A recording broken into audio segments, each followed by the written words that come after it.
Donc là, je viens de lancer la configuration de l'iPhone 5S et après les demandes concernant le Wi-Fi, la géolocalisation, mon compte Apple, etc., on me demande donc de configurer Touch ID. Donc je vous fais une petite vidéo parce que c'est un peu une nouveauté quand même.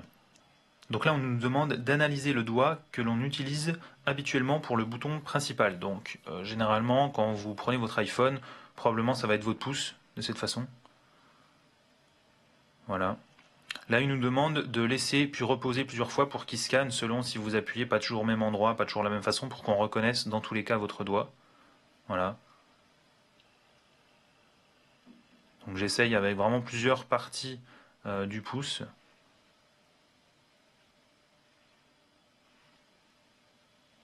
Et donc on voit ce petit dessin donc, qui se complète au fur et à mesure. Voilà, donc là c'est complet.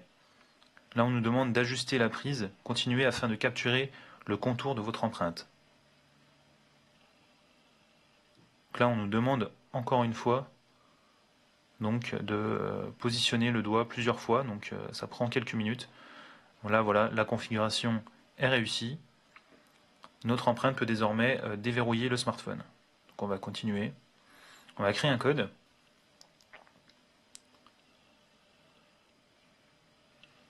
Voilà. On va le configurer aussi.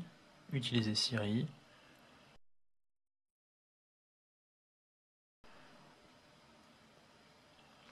Voilà, donc là normalement j'ai mon Touch ID de configurer. Je vais verrouiller le smartphone. Et normalement le déverrouillant, voilà, ça passe tout seul. Ça se déverrouille automatiquement. Donc là l'iPhone est déverrouillé. J'appuie ici, je mets mon doigt. Là ça ne marche pas. Parce que je n'utilise pas le bon doigt. Là j'ai eu 3 d'échecs, donc on me demande mon code. Voilà, et donc là en fait on a atteint le nombre maximal d'erreurs avec l'empreinte digitale. Donc même si je mets le bon doigt, automatiquement il va me demander mon code. Voilà, donc là on est bon. Maintenant je vais reverrouiller. Je vais tenter l'autre pouce. Et on voit que l'autre pouce ne marche pas. Donc même si c'est le même doigt, enfin il faut vraiment que ce soit le même doigt de la même main en fait. Ici ça passe. Voilà, donc on le voit au niveau du délai, hein, c'est relativement rapide. Donc là le smartphone est verrouillé. Si je mets juste le doigt sans appuyer, évidemment ça ne fonctionne pas puisque le lecteur d'empreinte ne marche pas tout le temps quand le smartphone est en veille. En revanche, si j'appuie sur le bouton, là automatiquement ça marche. Donc vous n'avez plus besoin d'appuyer ici ou quoi que ce soit, de faire un code. Votre smartphone est verrouillé, voilà, en veille. Vous avez juste à appuyer, rester le doigt dessus et c'est bon. En revanche, il faut faire un peu attention. Si on appuie juste comme ça ne fonctionne pas. Il faut quand même laisser le doigt dessus pour permettre au lecteur d'empreinte de détecter. Mais bon, ça se fait quand même très rapidement.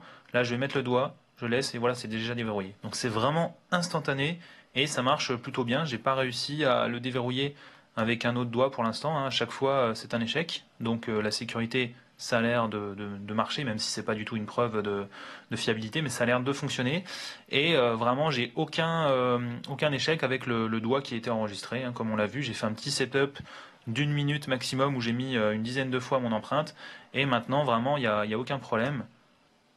Alors, il y a évidemment, quand je le mets de cette façon-là, ça pose un peu problème parce que j'ai pas du tout essayé. Et encore là, on vient de voir que ça s'est déverrouillé. Donc, si vraiment vous le mettez sur la pointe comme ça marche pas forcément, mais à peine vous le mettez comme ça détecte une partie des empreintes et ça suffit.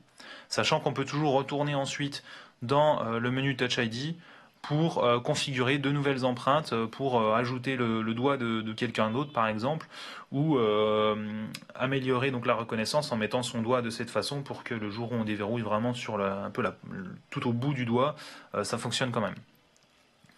Voilà, donc c'était une petite présentation donc de Touch ID, la principale nouveauté donc de l'iPhone 5S en dehors de l'appareil photo ou des performances, etc. C'est vraiment à l'usage tous les jours, c'est vraiment la principale nouveauté, donc ça a l'air de vraiment très bien marcher.